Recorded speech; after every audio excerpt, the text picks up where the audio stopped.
moderators, Keith, Danny, and Steve. We're your waiters, serving you accountability and truth. We now bring you to our program, already in progress.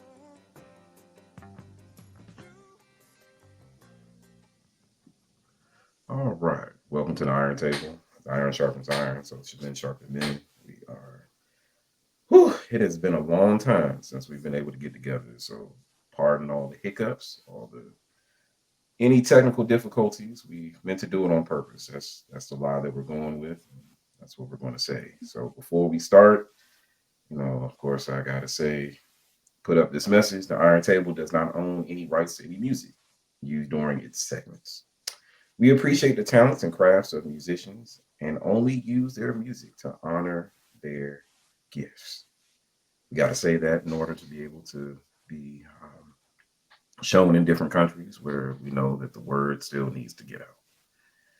As always, you can find recordings of this podcast on our audio site, which is irontable.buzzsprouts.com. And you can still find us on Google Podcasts, if it's still there, Apple Podcasts, Amazon Music, and YouTube, which you're watching this, if you're watching that. Just search for the Iron Table. And note that there is another Iron Table, much younger guys, so they don't know as much as we do. But can't knock that they are trying. It's good to see men out there trying to encourage other men. All right, so before we get into today's topic, which I don't believe these guys even know, I can't even remember what it was going to be about. But before we get into that, I just want to do a little round robin, see how these fellas have been doing. It's been about about a month and a half since we've been able to get together. Yeah, it's been some time, So just go around the circle. I'll be the last person because it's going to take me some time to think about what I got to say. But just fill us in. But first, we know you're alive, so you don't have to tell us that. But just let us know what's going on in your square. All right, nothing. Okay, let's start calling out names. Yeah, you said we're going around. I thought we were doing clockwise, and so I was just trying. You said you were going to be last, and so I didn't know if that meant clockwise. Yeah, I guess that means Steve is first. Oh, my bad, y'all. Everything's been going good. Getting back in the U.S. Traveling overseas definitely makes you not only see things from a different perspective, but sometimes it makes you appreciate what you got back at home too. So, it's definitely been interesting. But yeah, glad to be back. Glad to be back. Is that an American flag hat you have on? Hey man, you know what? Every time every time I travel, I always have a hat on with the American flag on. It's weird. Went to a rally. Say that could be both good and bad, depending on where you go. Exactly. All right. I'm glad you back. So that means it was. You ain't never lied, because when they start to dropping those bombs, it was kind of like, oh man, we're gonna have to be in the air around that area, man. It's time to go. Did y'all see anything? No. Okay. Thank God. But I don't want to be in that part of the world when it really start popping. Right. All right. Oh, you know what? I'm sorry. I did. They did it. They did like an extra level of airport security. So once you go through the checkpoint, when you're getting on the plane, they had makeshift another checkpoint to where they checked everything again. And you couldn't bring like when you go into the airport, you can't bring water initially through the security gates, or any liquid, but you can buy something at the airport, drink it, and then take it on the airplane. You couldn't even do that. Yeah, they don't trust nobody. I mean, anything can be an explosive. But they did it because of what happened that day after was it either Iran or Israel when they started dropping those missiles. Yep. Okay. Wow. That's why I don't go that far. Nope. Go ahead, man. You gotta get out the house sometime. You ain't gotta go there. Yeah, ain't gotta go that far. Just go to the mailbox and back. You will be out the mailbox. I promise they won't eat you. Well, depending on where you go.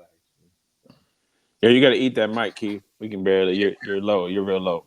That's how I was checking. All right. Yeah. You better eat the mic. Got to make love to it. So whoa. Where? Oh, what have I been doing in 6 weeks? Business building. I am back to recording to the point I'm almost done. Like I'm just gonna start pushing some stuff out here. Just come off the hard drive.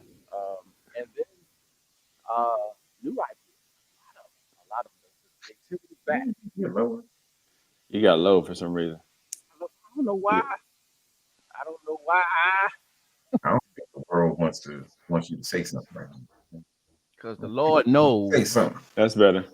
The Lord knows. Mm-hmm. So you gotta look at the mic like you love it. Yeah. You gotta look at it. Look at it. Look, I got to get in it and say, no, just creativity's back. I've been building businesses, and then the whole mental health thing. Be careful what you pray for. I said, it's open. Send the people. And now it's like, okay, all right, God. So I've been busy, but it's been a good busy. I'm just better organizing and trying to figure out, okay, God, what next? So I'm trying to create employment now. So I'm thinking that's where we're headed. I ain't going to make people rich, but I know a lot of people looking for opportunities to help people. And if I can facilitate that, I want to do that. Do I have to have a degree or that's just it? You don't. You just gotta not be on the list. There's certain things you can't. Obviously legally. I might put that disclaimer. Yeah, so you can't be on the list. Yeah, that pedophile list is keeps you from doing anything, and arson. You'd be surprised. You if you ever. Oh wow. Yeah, I had what I call he was my golden unicorn. I had an inmate that was getting released. He was a pedophile and an arsonist. So what I had to learn is that that arsonists are on a registry too, and they cannot just live anywhere. So he was already restricted from being a pedophile. Now he was even more restricted. He couldn't live in like an apartment building or anywhere, because you can't live in certain areas. So I was like, I might really just have to get you a tent. And we were joking about it. I'm glad he had a sense of humor, because I'm like, we gonna have to get you a tent. And then I don't even want to put you around that many trees. He's like, I'm glad he had a sense of humor. But he recognized his situation was tough. I digress. Yeah. So last 6 weeks, been grinding. Okay. I need a nap now. Hey man, take that nap. Take that nap. Mm-hmm. All right, now, Mr. Williams. Yes. So the last 6 weeks, oh my goodness, it's been quite a journey. Entrepreneurship is always a roller coaster, ups, downs, all the way around. And so we go from, oh, this is awesome, to, dear God, please help. And so we have, lots of things on the horizon. When it comes to internally, I've got, in the last week, I probably traveled about, not as much as Steve, but it might be close to 6,000 miles. Life and going up and down, outrunning hurricanes and celebrating birthdays and, wide range of excitement. So glad to be here at the Iron Table. Looking forward to having an opportunity to have man talk. Oh, there'll be some opportunity. It will be some opportunity. First, before I get into, are the people that you know and care for, have a relationship with in Florida, are they safe? Oh yes, they with are. My job, I have to. I deal with federally qualified health centers, and I know that Sarasota got hit bad. They got hit the worst, and of course, as it traveled over, it weakened, but it's still flooding because everyone was still recovering from Helene. So much so that Asheville is still, it's still tough there. They're still searching for people. It's going to be years. And I was telling Keith that there's going to be a lot of mental health claims a lot of them. If it wasn't because of the devastation that they saw, even the recovery and some of the challenges that they're going to have to go through. I know Florida is really big on insurance, dealing with hurricane and flooding insurance. And I was watching a couple of articles on YouTube and reading them about like insurances and how, some people roof is gone, but the insurance will be like, oh, it's a repair. Like, wait a minute, my roof is gone. But just seeing people just break down and having to talk to CEOs of health centers and how some of them have lost. They're still looking for staff. They're hearing that their staff are not even going to come back. Like, come back to what? Some places are like without electricity, water. I mean, hearing that they wanted porta potties and oxygen tanks, and it's just devastation. It's bad. And as the world ages, those of us who believe, the Lord's pulling back those winds, it's going to be each season is going to get worse. There's going to be a lot more calamities, and I was telling my son, he was like, "Dad, do we have to prepare for hurricanes?" I was like, "Nah, this area doesn't see that." But who knows? 5 years from now, with the way the weather has been going, we could see it. It could be like one of my favorite movies, The Day After Tomorrow. Really like that movie. It was, heartwarming. See how far a father would go. I'm like, I'll send some money, and I'll go out there. Yeah. I'll say an update for me. I ain't got no side business. This is my side business, I guess. The Iron Table. Did do something. I gotta show this here before someone else shows it. Decided to start a basketball team with my peers, and got some Iron Table merch here. Just we're gonna try to go out there and not get hurt. Hopefully our basketball IQ is still stronger than our bodies, and make sure that we stretch. Ain't question at this point. Yeah, I'm gonna tell these guys, don't leave it all out on the floor because you got to go to work tomorrow. So save some for work, save some for your family. We lose, we lose. We win, we win. But, that's life. But I'll say there's one funny story. Bought some chairs, some dining room chairs. These dining room chairs came in a box, and I put it was 6 of them. I put them in the living room. I was waiting for, I thought it was going to be a good together, husband and wife activity. Let's put together some chairs. So I waited. I'm sorry. I know, right? So my off day, I'm off on Fridays, and it was an interesting Friday. My son had just had to go to school later. So I had to take him to school. Normally she takes him. And, I'm just, okay, he gets to school at 10, then I got to go someplace else. And then I come home, just to kind of relax. She comes home. I go back out, get my haircut, come back. She comes home and she looks and she was like, "Why are these chairs still in the boxes?" And I'm like, "Well, I cleaned the bathrooms. I did something." She was like, "Oh." So I then, and being positive, spinning, I was like, "You know what? You're right, honey. I am wrong. I should have known that you did not tell me to put these chairs together, that your unspoken request of me to do it, that I should have known that because we have been together so long. I don't know what I was thinking to utilize my own time for me when I needed to put these chairs together." She was like, "Nah, Brian, I'm sorry. I was like, "No, you don't need to apologize because I am in the wrong because I did not tune my heart and my mind to your frequencies to be able to understand that your expectation was when you come home that you would see these chairs." So I said, "You know what? You take our son, you go around the corner, go to a play date. When you come back, these chairs will be together." And I said, "You know what? Even after I was going to Scotch guard them. So I Scotch guarded them. I added felt bottoms because they were not on there. Because as men, we must know what our wives and our significant others are thinking without them telling us because we love them so much." Objection, Your Honor. I'll let you go first. No. I'll let you go first. No. So the next day we were on the phone and she was like, "Brian, you know what? I'm sorry.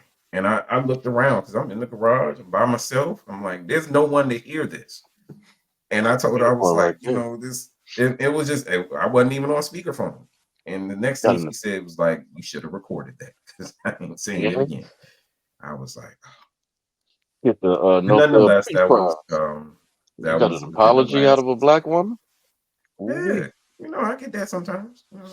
Hey, you need the I Nobel mean, Peace Prize, brother. You but again, it's the tree in the woods. If it fell and no one's around, did it make a sound? But no, you know, we did Not the have the little tree chair wood. thing, but she told me, she was like, I thought, and I was like, but I was like, you're right, you know, it's these chairs ain't gonna put themselves together. You know, I tried to spin it as a togetherness activity, but I knew I should have put them chairs together as soon as I brought the box inside the day I went and got them in the rain. So that's about it. So given today, I only got 2 questions today. I want to start with the Thought that was it. um, and I'll bring this up because let me put this question up. So it says, as for others who have experienced divorce, what is the hardest part of co-parenting and why? And the reason I thought about this because I took Deuce to Legoland Discovery, and there was this young man who he had his son there, and Deuce's old enough that I can just sit one place and he just run, make sure he has his watch if I gotta find him. This young man came and sat next to me, and I could tell his son was maybe about 2, 3. I say 3, and he was running around, and so single dads at the view of single dads, we had a conversation. And I just asked him, how's it going? It's like, it's his birthday. He got some time with his son. And I was like, oh, I said, so you and the mom aren't together? He was like, no. I said, is any hope for it? He was like, I don't know.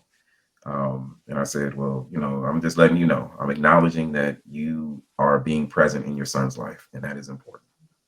And that's we may not know everything that we're supposed to do, but just being present is one of the biggest steps. But I know that he hadn't experienced divorce, but I know that at least Keith and Danny, y'all have experienced divorce, and y'all also have children who some are adult age now and some are still growing, and having to co-parent through that, and try your best to not let what you're going through fall upon the kids. What is the hardest part? I was just saying, like, what is the hardest part of co-parenting in that environment? Because there's a lot of men out there. And I know at the Iron Table, we laugh, we joke, we talk about some stuff, but sometimes we got to get, gritty, because there's some guys out there that really need to understand how to effectively co-parent. Because there's probably some women that for their reason, this is not to disparage or bash women, that they withhold their children from the father. It could be abuse, it could be physical, financial, emotional, what have you. But as fathers, you still got to push through. You still got to let your kids know that you're fighting for them, but without ever having experienced it. And I pray that I never experience it. I know that y'all pray for me that I never experience that. But there are guys out there who have, and who are struggling, and who are maybe lashing out in a way that is not helpful. Maybe you can tell them, and be real, say if it sucks, say if it doesn't, it's and I know that y'all will say it in a way that doesn't disparage the mother, but puts the reality behind it. So Yeah, this I is just kind of want your floor. I want to start out by saying, Brian, you're the great black hope, bro. Mm-hmm. You're the great black hope, and so Mm-hmm. we're all counting on you and Missy. So Missy, if you're watching, like, amen. We know that God is doing great things Yes, through he the is. good I'm.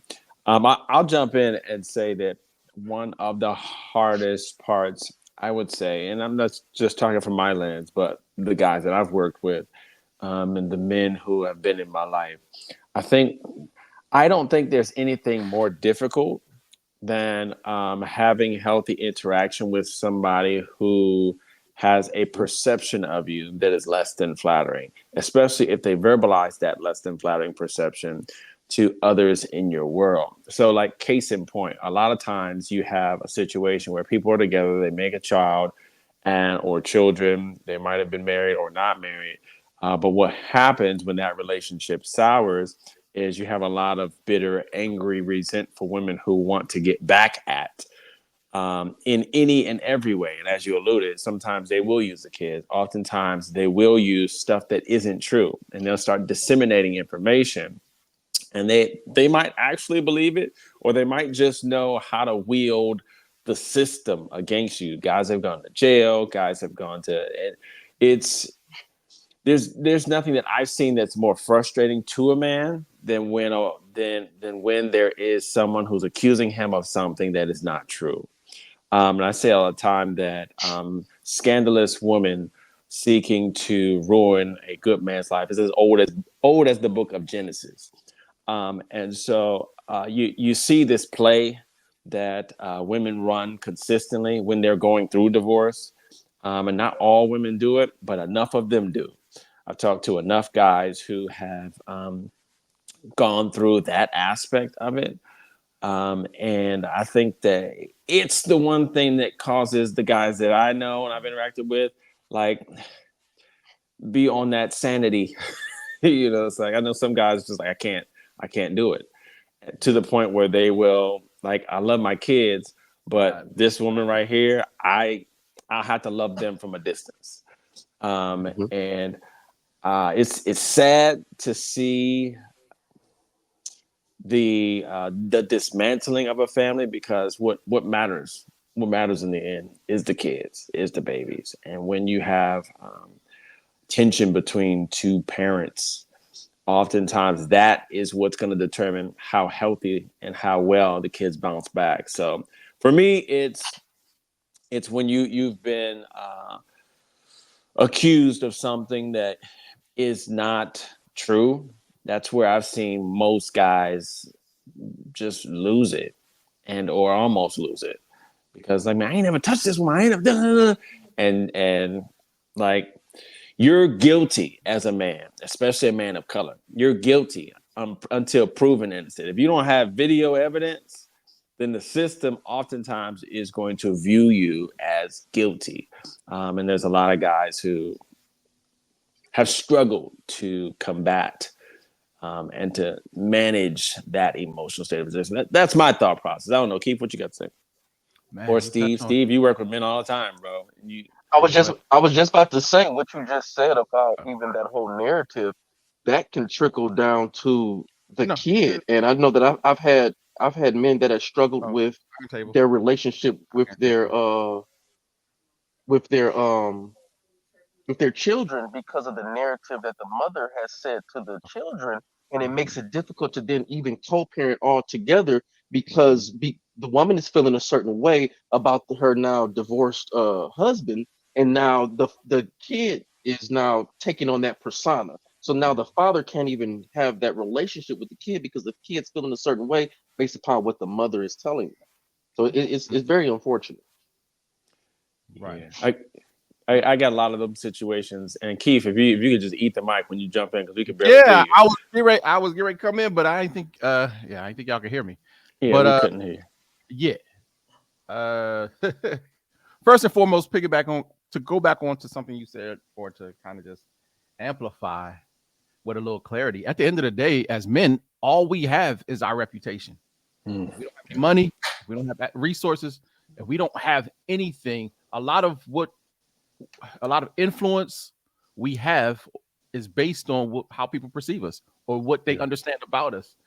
So when that is wrecked, it takes away a lot of our ability to operate in the space of manhood. Because at the end of the day, again, as men, we shake and agree, and that's it. Based on your reputation, I shake and agree with you. I don't mess with you if your reputation.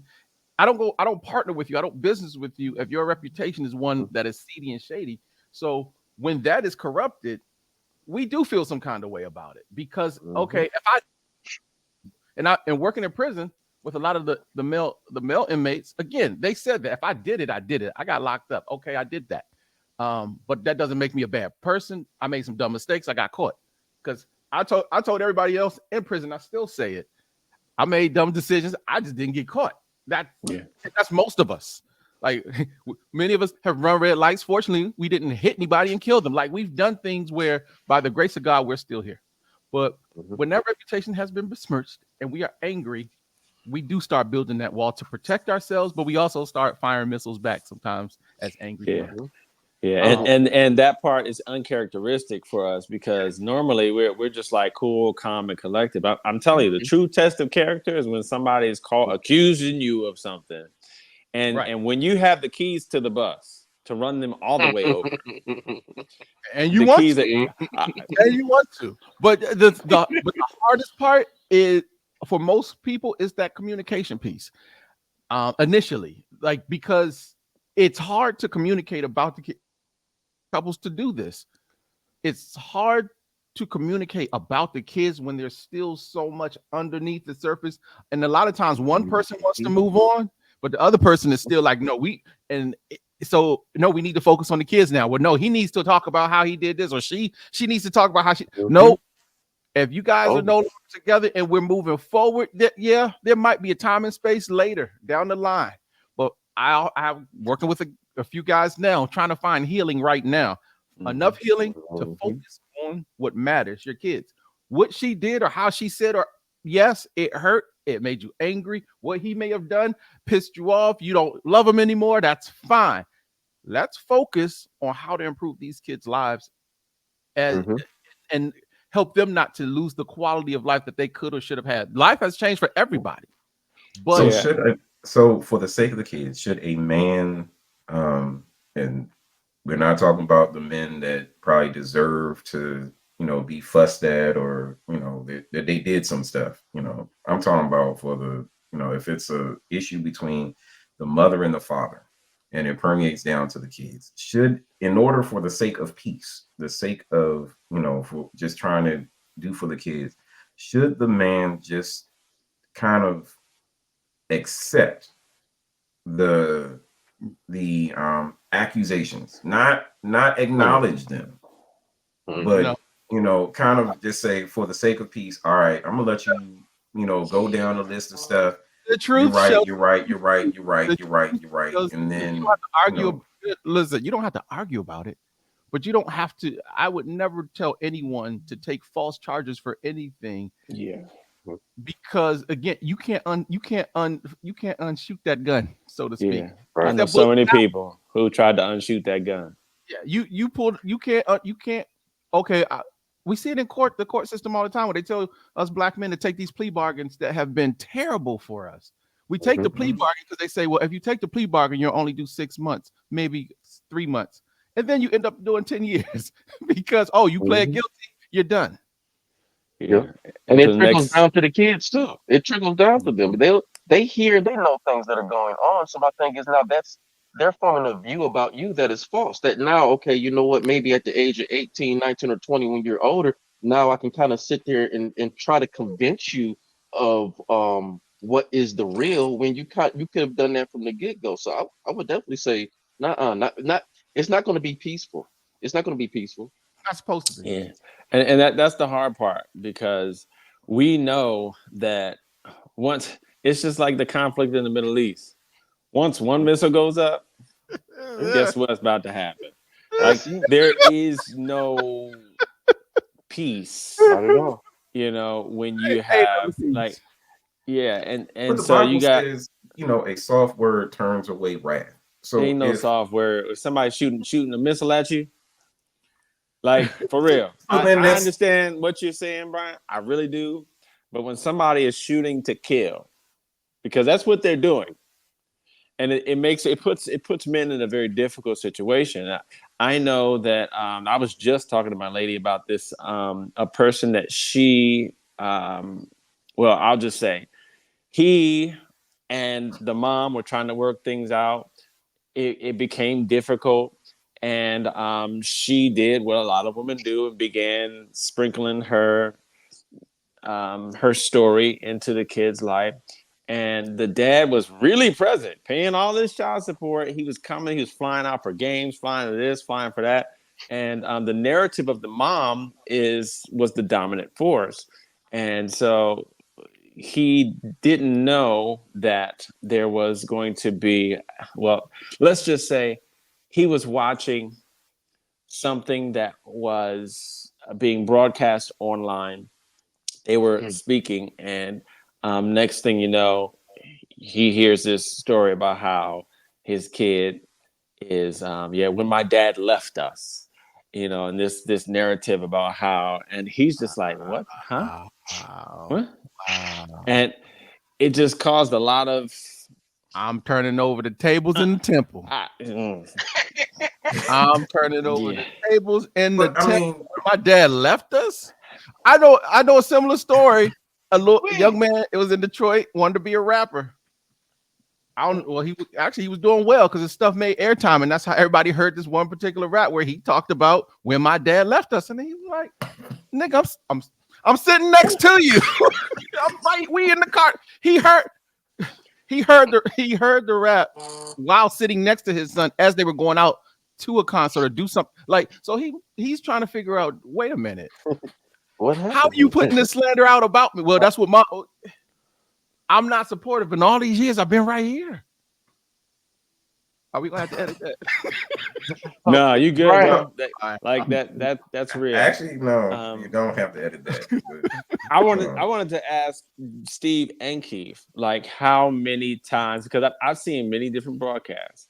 I'm curious to know how many times you have heard from the female perspective on this matter, someone looking back and seeing, hey, you know what, that was not good.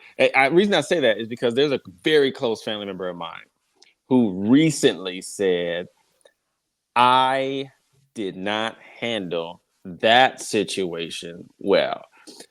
You could have had more access to the father who was trying to do things like, but I made it difficult. And so I'm curious how many times you've heard women talk and admit that, even as I'm saying that in my own family, I've heard that testimony where they're looking back and they're like, yeah, I was on some stuff. I've seen it. I think I think even living it, so to some degree, where in those emotions, those raw emotions, in those raw emotions, a lot of times, sometimes they know what they're doing. And then sometimes because they're so angry or so hurt at a situation or can make themselves angry at a situation. I'll give an example. Let's say it's been 3-4 years since they have been divorced, separated, no contact. She's dated 2-3 guys in this time. He has finally decided to date one woman, and that was it. You're not going. I don't know this woman he has over there, and you're not going over there to be. But she flipped out. And at first, when she started coming to therapy, could not see the hypocrisy. So you've introduced your son to some people. Yeah, but that's different because oh my gosh, but that's different. That's because So he hasn't had anybody around his son. This is the first time he's introduced anybody. And he did it in stages where the son was actually okay with this person his dad was dating. Oh yeah, that's Miss So and So. She went to she went on a plate, like, again, stages. She came over, had dinner. Worried about that this woman would eventually be called mom. Yeah, and that part right there. That because part how many, right there. how many kids will hear that who's not the biological father will call another man dad. And that's what was going to be my thing about what I hear a lot about is that, and here's the thing, when it comes to divorce, especially when I'm talking to the couples that are about to go through it, or thinking about doing it, I let them know, like, the first part of battling divorce, and having an understanding of what divorce is. I tell them, like, divorce is pretty much the death of a person that's still living, that you're not supposed to hug anymore, that you can't hug anymore, right?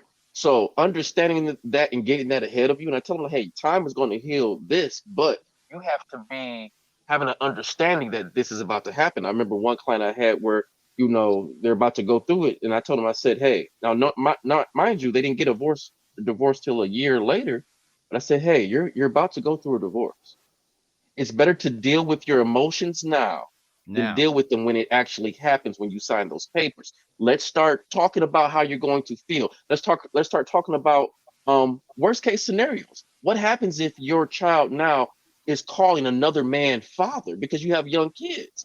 How is that going to make you feel? How do you manage that? Because it is a possibility, and it's something that you cannot stop. It's going to happen. So a lot of times being able to deal with even co-parenting is dealing with your own emotions about the divorce in of itself, and getting ahead of your emotions before you react on your emotions as well. And sometimes that takes a year in advance. Sometimes I call it, I say, hey, just yeah, more. I tell them, I say, hey, guess what? You about to go through a divorce. Let's deal with this now before you have to deal with it in the midst of everything, and just the divorce and just dealing with it or whatnot. Let's think about how you're going to feel now, because you're not going to have the capacity to co-parent if you're in your emotions about this person who doesn't want this marriage anymore. And it may be very well your fault. Let's deal with all of that now, because you're not going to be able to effectively co-parent with all these other what ifs. Hey, what if he does call her daddy? What if she is bad mouthing you? What if the child doesn't want to see you? What if she doesn't let you see the child? It's all these other what ifs. But let's deal with this fact of you're going through a divorce. It's going to happen before we deal with all this other stuff. And it's going to be a lot of emotions that are going to affect it. Like I'll just keep it 100 with y'all, because like I know I've shared some stuff with Keith. Keith shares some stuff with me. Like when I say share some stuff, it's like, hey, I'm about to send this letter. let me take a letter. I need to say everything in here. And like he's had to beg, yo, bro, take that out. And like, what's wrong with that? What's wrong with calling somebody a nasty old snake behind? It's just like, and he's like, okay, yeah, no, absolutely not. And then there's times where y'all already sent it, so like you can just tell me what you. Yep. No backseats. No backseats. Right. Yeah. So it's a part that the emotions. I still have to say that you can't. When you bury emotions, you bury them alive, like Steve was saying. And so you need to face it. And so if you don't face it now, they will reemerge, and with a vengeance, come about. And the thing that matters the most, I use this analogy. You know the story of David and Goliath. So the Bible talks about how they were on a hill over here, and the Israelites were on a hill over there. There's this valley in between, and oftentimes wars took place in valleys. And so, if you can imagine modern warfare, or even old time warfare, people throwing spears and shooting arrows like at each other, you have to remember as parents that who's in the middle? Your kids. And so you got that big bazooka, you got them grenades, you trying to throw at each other, but who's really getting harmed? It's the kids. And so we have to understand that going in, knowing that, okay, this is war, knowing we have the nuclear codes and we can push a button because they push their button. It's challenging, it's difficult, but we have to just continuously remember who's in the middle, who's really getting the brunt of this warfare, who's going to be irreparably. I'm sorry. Nah, I saw Keith take a deep breath. I felt like he was about to say, because I'm like, because don't push the button. they are the ones that they take on the brunt, whether they understand or don't understand what they're seeing or hearing. They, having gone through it, and I still ask my kids questions, and sometimes I'm amazed by what they tell me, because some things, okay, that's true, and then some things are so like, wait, what are you talking about? No, that's not why we. Let me. So but I'm listening to them and I'm hearing them, and I'm seeing again how all of this can impact, from the divorce to moving, like everything's all of these things very impactful. But when there's slander and there's backbiting and there's arguing, like I figured out a long time ago not to. I don't say it in front of them. Yeah. Now all of you guys have heard me express thoughts, feelings, Mm-hmm. even this week. So having a place to go Outlet. and be Outlet. yourself Yep. and not sugarcoat and not but and you Yeah. and again, you guys there's no berating. You didn't beat down. You just allow me to be me in my space. So Mm-hmm. I appreciate that from every last one of y'all. No, because I ain't want to get Never hit. said That's it, why. but thank you. You just going out just smacking everybody. Just, Yeah, Yep. because that, but but it's like that, and I having understand that. Yeah. the kids take on a lot of that, and then we grow up, Mm-hmm. and then sometimes we grow up to find out what we thought was one way wasn't, And and that part. Mm-hmm. that Yeah. if I would, So, oh, okay, go ahead. I'm sorry. so I'll say this. Most of us grew up in a single parent home. It might have seemed two, but it may have been single. Does that have a shaping? How influential was that in how you approach not only relationship but also like the divorce? Did you and in even in raising kids, did you feel like you needed to do more because you saw your mom go without? Like me, I saw my mom having a struggle. And I was like, I'm not going to be that guy. I'm not going to do those things. I'm not going to. But did that lead to codependency? Does that lead to like overreaching and just accepting Absolutely. It negative can. behavior? I don't think it automatically does, but it can. It can because you try to overcompensate You in do. that area where you may have had or seen or experienced something.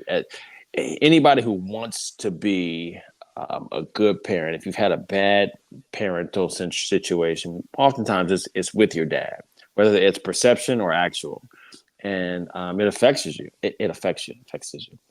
It affects you in different ways. I don't think that there's a blanketed, yeah, this leads to codependency or this leads to that, but you overcompensate. You can't undo what's been done or act like it didn't affect you. And so for me, my goal in growing, my parents were never married, so I never had to deal with a split. I just didn't know what that was like to even have that presence, that male presence in my early years. And so I just wanted to be present for my kids. And so how that impacted divorce is now I can't be present all the time. And that was my one goal. But then to know that I was there all the time, that they could depend on me, they could lean on me, and so that fundamentally shifts, that changes with the element of divorce. But anything you're aware of, you can change. Sometimes I have battled different behaviors that I now look back and be like, yeah, that was toxic as I don't know what. But once you're aware, you can begin to shift, you can begin to change, you can begin to do things differently in a way that makes more sense in light with the knowledge that you have. Yeah. You must be reading my mind as a segue. I told Keith I was going to ask this question, and I got to put it up only because you brought it up, Danny. So, if there is toxic masculinity, then what is toxic femininity? From our lens, we got to put that out there. From our lens, what are behaviors that we see that are toxic? Because we hear all the time toxic masculinity is when I'm a man, I'm supposed to be doing all this stuff. I can't show weakness, I can't have emotion, I can't be emotionally intelligent. Or no, we are emotionally intelligent, but we can't emote or show that emotion. We gotta always be strong, and in that might alienate some people or hurt the family balance. But what is toxic femininity?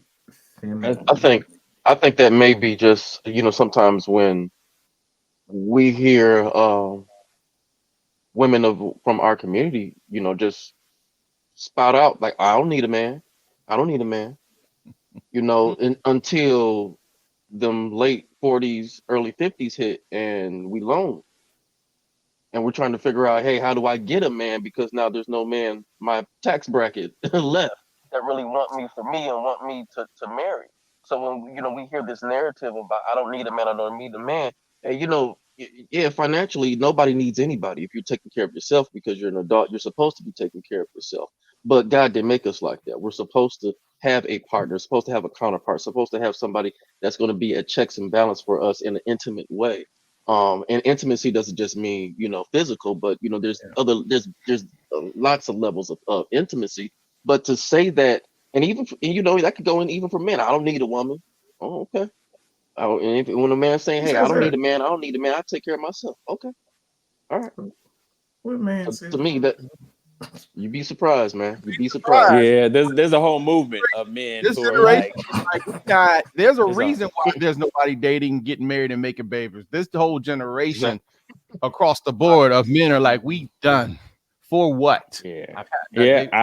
Stop trying. All right. Okay. You're gonna be 60 and lonely and in the home. Lonely. Man. Well, see, the implications of that though is we die first. Yeah. Because we're not taking our medication, we're not going to the doctor, we're not. Yeah, there's a pain in my side, it hurts a little bit, but like I'm all right. I can go to work. Put some duct tape on. Put some duct tape. Put some duct tape. Some Windex. Spray some Windex. Put some duct tape. Take some Profen. No, you don't need that anyway. But I would say this, because toxic masculinity is anything that I think we do that is seen abusive or disruptive, or so. I'll put it this way, and this might get me in some trouble. I know. Listen, because I see this a lot. It's the misuse of your feminine power to, what's the word I want to use? Because it's to abuse. Because it's almost the same to control the outcome. To abuse. Well, to control the outcome, to abuse. I had a list because I was forming a list in my head, but those were the main two. When you take those two energies and you do the crying and you're wrong, you are dead wrong, but you try to use your feminine wilds, because that's what they are, because they do exist, to manipulate. There you go. Right there. Femininity, and that's control. That's abusive. That's what I would consider toxic. Because we don't have an answer for that. You don't have an answer. There's a time and place for tears. Yes, we do. What is that answer then, Steve? If we know that you on some BS and you start crying, I'm gonna laugh. I'm laughing at you because I know that we're playing a game at this point, because you're crying, trying to evoke something out of me, and you're trying to manipulate me so that I know, if I know that you're manipulating me, I'm gonna laugh at you. This is nuts. It only took 47 minutes to get Steve. Yeah, I love it, Steve, because for some reason we lose sight of the fact that a 1-year-old knows how to get you to respond when you're crying, and women retain this as a superpower as they go through. And this is like, and they're waiting for the response. They're waiting for the reaction. Are you done? That's how you response. Are you done? That's pretty much it. You done? There's a time and place for those emotions. One of my, what was that? What's the movie with Denzel and was it John Q? Do something. His wife called him and lit him up on and told, do something. And like a man, okay. He went and held the whole hospital hostage. And that's to get a heart for his son. But that, again, something like that, that's reasonable. She doesn't want her baby to die. Like, again, I would consider that toxic. But when I've been to court and I've listened to some of these women lie about with the tears, you told me of her tears. Don't say that, Keith. Women don't lie. Well, I did tell him, when you get out, what's the plan? He was supposed to stay away from her because she has a restraining order. But what happens all the time? She was doing. Hey, come on over. I got something for you. I'm gonna give you these something special. They do that. And so he went over there. They end up getting into an argument. She called the police. It was the first she cried but there's a restraining order. They didn't want to hear nothing else this man said. Oh, yeah. A good lawyer would say, wait a minute, he received the phone call. He had, the burden is on him. You have the restraining order, you should not have gone over there. Even if she had a whole diamond mine, gold, like I don't care what she was offering you, don't go over there. He went over there. Now with a restraining order against him, and then with the tears, my gosh, he did. See now, we need to just we need to come up, and I'm gonna say it. And if someone takes this idea, I want this. Meanwhile, the video shows she aggressed him. She physically beat up. Like again, there's a video from his phone where she attacked him. We need to have a business where are the people on the telephones when they used to, take the little lines and connect them. So when we overhear something like this, the voice of God says, "Don't do it. You're going to get in trouble." That way, there's a pause. Because we need to get this word out to some of these brothers if they are getting themselves in trouble, thinking that everything is okay. Yeah. Well, when it isn't. I'm sorry, I don't want to mean to dig in this, but this is was she offering? You said she was offering some goodies. Goodies. But see, that's it right there. And I tell people, oh my God, all the time, if you're trying to break up with somebody, or if you're about to break up with somebody, do not. Yeah. And this is one of the things I talk about. I say, hey, how long do you think it's going to take you to get over having sex with this person? Because you've been living with this person 5 to 10 years. You're used to having sex with them. This is the person. It's your go-to person, X, Y, and Z. If you guys are about to split, you have to understand to not have sex with this person at all, because it's going to restart everything. And I specifically say this with women. Do not have sex with the man, because to the man's point of view, he's going to think everything is okay. I'm able to have sex now again with her. Everything is okay. You might just wanted to, get your rocks off again or whatnot, But again, it's that thing. And even for men, we got to start thinking with our heads and not our other head, because you've now put yourself in a position to where you're going to be locked up because you were thinking with something else. And again, but here's the thing. I guess, it's been happening since biblical times. It ain't got to stop. No, we've been controlled with that like no other. Maybe that's it's just, it is what it is. That's their power. That's what they're able to wield successfully in just about any and every situation. And if you as a man don't have mastery over yourself, like you gonna get got. Step one, mastery over self. You gonna get got. All right, cool. That's step one. There's no point in even trying to engage. And what should I say back? Nothing. So work on that first. Don't work on controlling yourself first. Indifference. Don't care. That's what I be telling people. Do not. They say, well, I hate her. That means you're still emotionally attached. You got to start developing a sense of indifference where you don't care if that lady or that man dates somebody else or gets marry somebody else or gets divorced. Either way, you don't care. Because if you care, that means you're invested, and that means that you're emotionally responding to that particular person, and they're going to make you act out on those emotions. So develop some indifference. What are the steps to getting to indifference? Is it cold? I don't think that it has to be indifference, though. But like I think there's merit in saying like what Steve is. It's like, get to the point where you're emotionally healed in and of yourself. You're healed. Yeah. And so emotionally healed in and of yourself means that I've detached from that other person. And I'm okay with whatever happens to them because I've been focusing on becoming a healthier me. I'm dealing with my emotions. I'm dealing with my triggers. I'm dealing with my reactions. I'm dealing with they are no longer your responsibility. They're no longer your responsibility. You are. And I always tell husbands and wives that are about to get a divorce, hey, write out a list of what your responsibilities are to your husband, to your wife, and understand that those will not apply anymore once you sign that divorce. You are not obligated to do this. You're not obligated to do that. And sometimes it's hard because you've been living your whole life under the guise of a husband or the guise of a wife. And when we're co-parenting, you still kind of sometimes feel like, I got a client where, he still cooks for them. When he goes, it's like, hold on, what we doing here? Now you're upset when she's dating somebody else, but you have not detached yourself from your roles as a husband and what you did. So you're gonna be mad.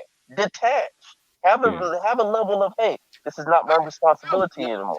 This is not my obligation anymore. Okay, because did he feel obligated, or was he being made to believe that if he did these things, there was something waiting for him at the end?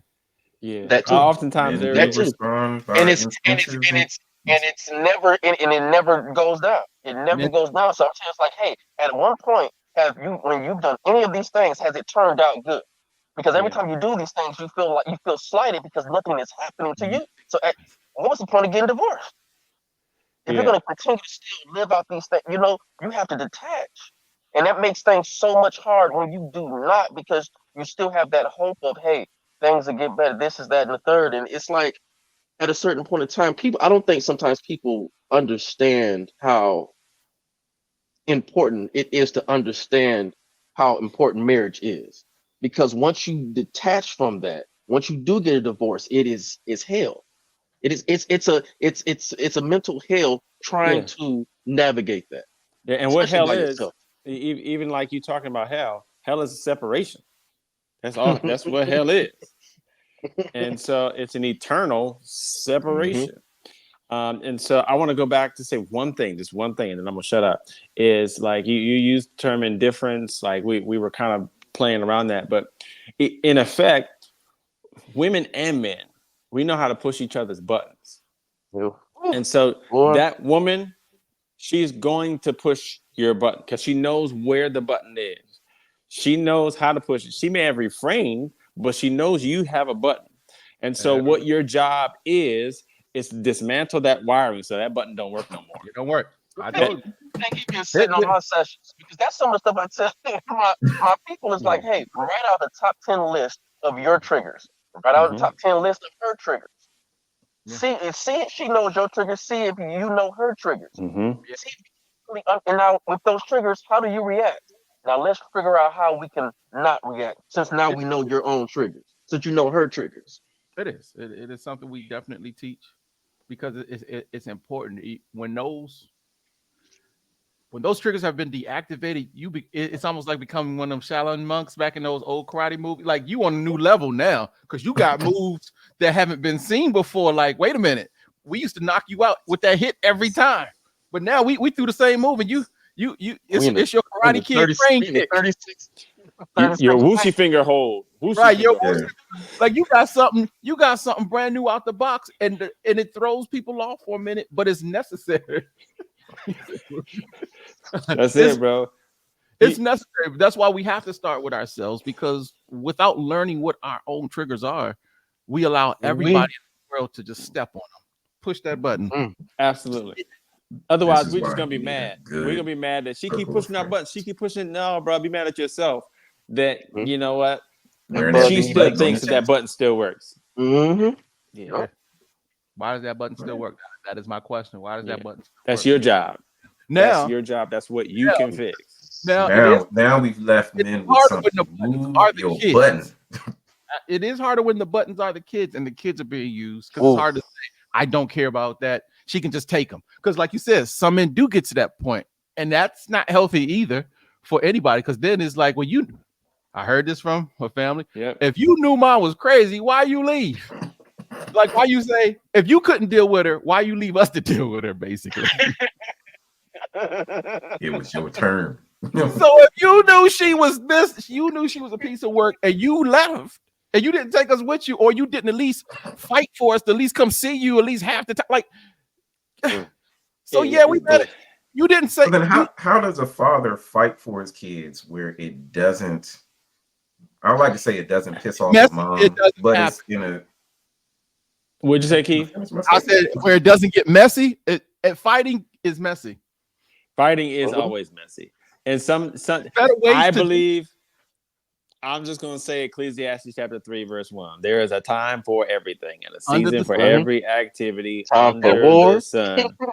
There's a time to just like, you know what? She crazy. I ain't got time to deal with this. I just don't have the emotional space. And there's a time to strap up and be like, yo, all right. Not literally. Well, I don't know. Well, I'm going to go biblical on you. I'm going to go biblical because when Abraham's nephew got captured because he was down where he wasn't supposed to be, Abraham didn't go and pray about that one. Nah, He wasn't waiting for a revelation from heaven. He's like, "Yo, get the sword. Let's roll out. Let's go. let's go. Get the strap. Let's go." Now, again, up. I've talked to guys who've had the situation The where father of the faithful. He was about to throw hands. he was Try about to, Jesus. Don't try me. because I fight. But that was outside of his home. We're talking about inside the home. Yeah. Well, Inside the home, it's a little more challenging because, like, some stuff gonna get broke, and sometimes that. He didn't say Sometimes no, don't do it. He just said some stuff will get broke. true. Ecclesiastes 3 verse 1. Sometimes there's a time for everything, and there's a time to fight. Sometimes the things that get broken, sometimes the kids. And I have a client where she has a former client. She used her kids to go back over, like when they did the parenting time. She would have the kids go over, the ex-husband's house, but she would pretty much like use them to pry out information of what's going on. Who's daddy's dating? Who is she? What she look like? X, Y, and Z. So you put the kids in the middle of it. So now father's feeling a certain way, not only about the woman, but now about his own children. And now the kids are feeling a certain way. It's like, oh, maybe I should now. It's like the children now have to pick a side. Yeah, you know what I mean? that's And the worst. so again, when you say like, things gonna get broke, sometimes it's the kids that are collateral damage, which sucks. Yeah. And I think the way that we avoid that is understanding and having spaces like this where we can just be real and be like, yo, I'm trying to, is this a battle I need to fight? Yeah. And somebody who's not emotionally involved can be able to tell you, strap up, bro, you got to go fight that one.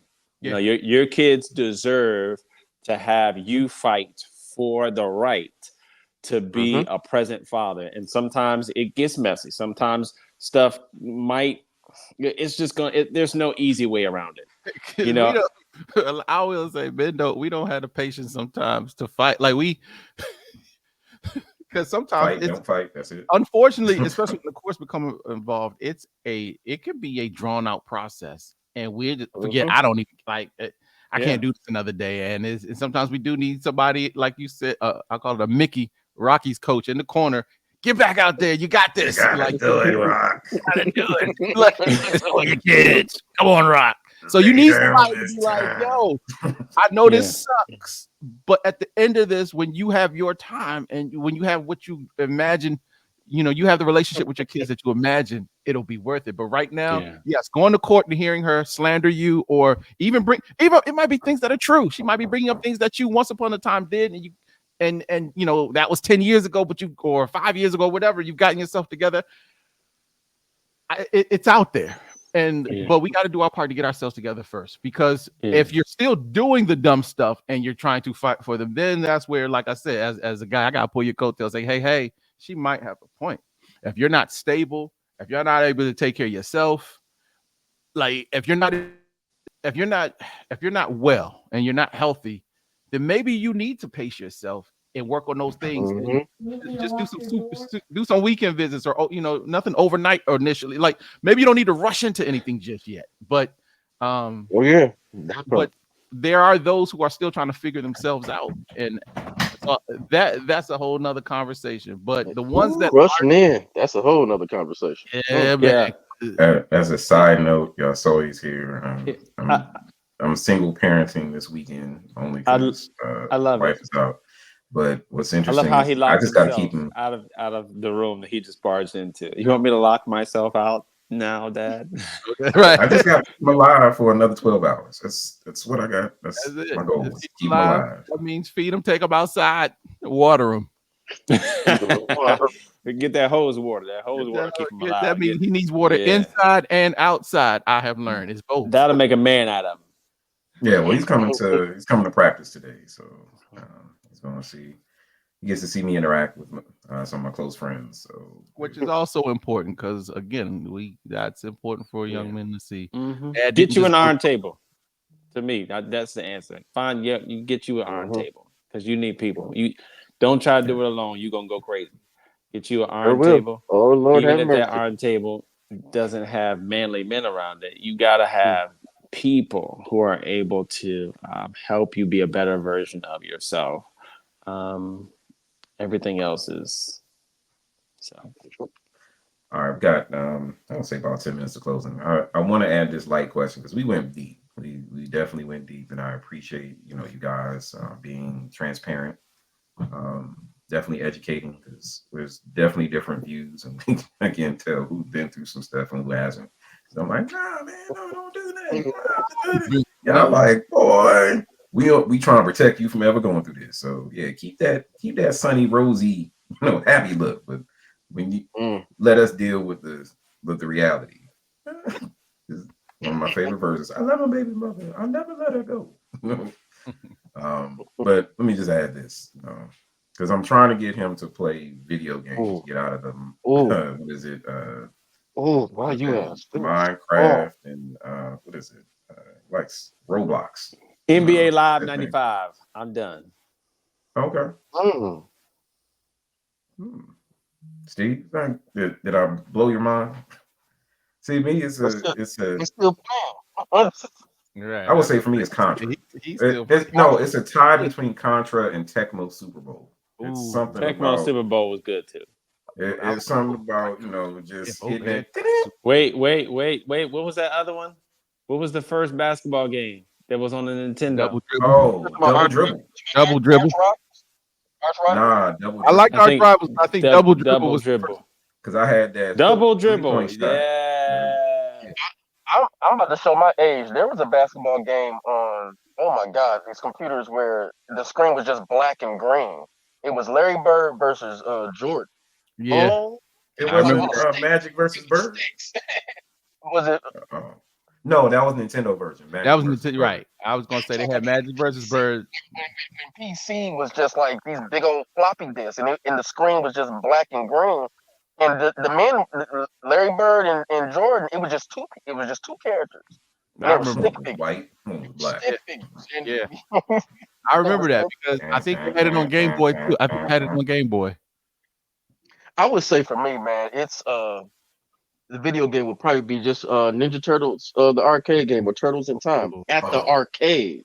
The arcade though, not at home. It's just something. It was something magical, man, about arcades being able to go in, put it in a corner, instantly play, hear the music, hear the sound of everything else.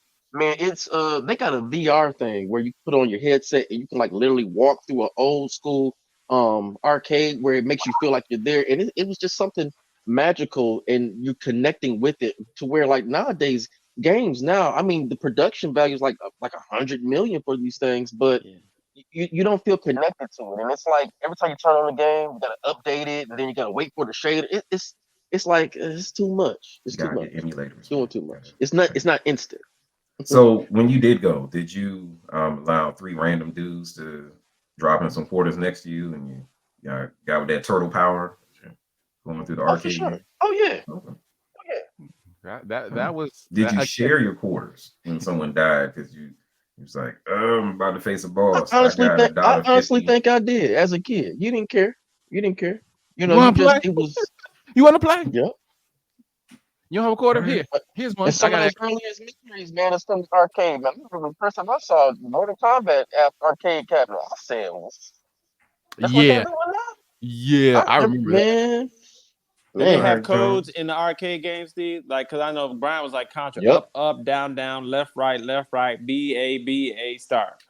Well, select start. Select start. There was different codes even in that you didn't even have to put in like for like NBA Jam, I believe. It was like if Detroit played, I forget who it was, but Detroit always won, regardless of whatever the score was. Detroit. It must have been the Detroit only machines, because man, you can't beat Sean Kemp and no, Gary Payton. I remember that. Because you could lose, but at the end of the game, they would say Detroit win, or like they would just start throwing up stuff and just make it. He just started. I mean, before you know it, Isaiah and Joe.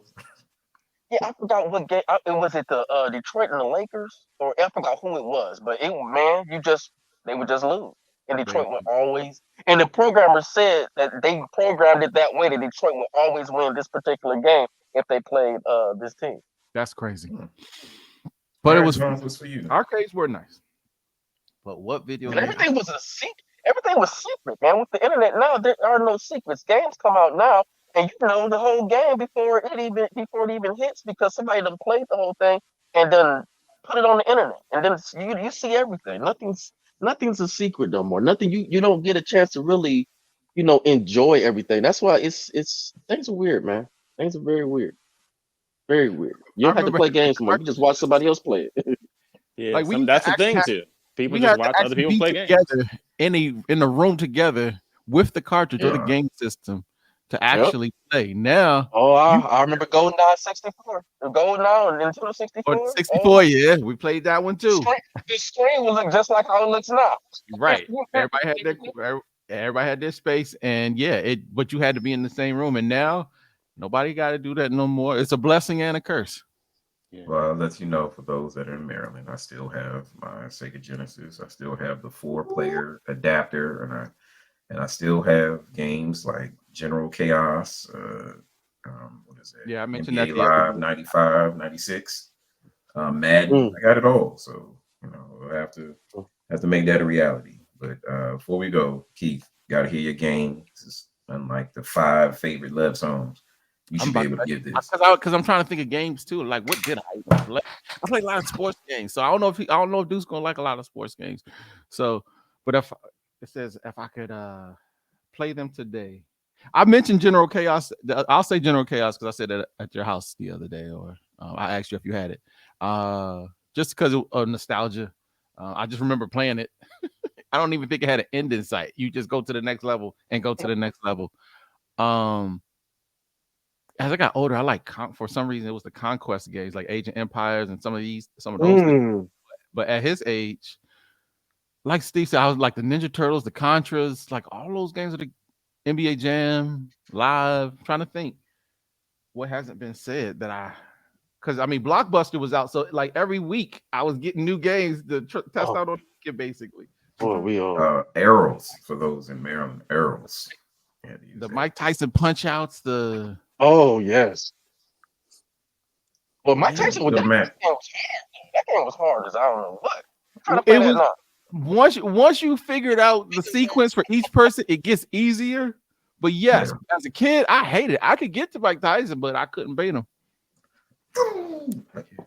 And now, but I figured out what to do, and it works. And so, yeah, Street Fighter. Well, I'm trying to think Mm. like all the. Mm-hmm. I'm trying to think like all the games you I guys hear have. no one talking about Super Mario Brothers or Sonic. Oh, Yeah. I still Yeah. play Mario Kart. I Oh, I yeah. like Mario Kart. That's a game favorite in our house because again, all of us can play it and it gets Everybody competitive. can play. Oh. Well, that's what it's all about. All right. Well, it's time to shut this down. Any final words, parting thoughts, or was it parting words, final thoughts? There we go. Yeah, for I'll me, I jump already said it. Get you an iron table. Like get in community, so that you can have people to pour into your life. I remember, who was that was on as a guest months ago? He was like, you need somebody to push, somebody to pull, and somebody to, like you need people in your life though. Skilo, yeah, he I'll was say Eric. talking about, yeah. Skila. Mhm. Yeah. He was just sharing, but having people in your life, bro, because we need.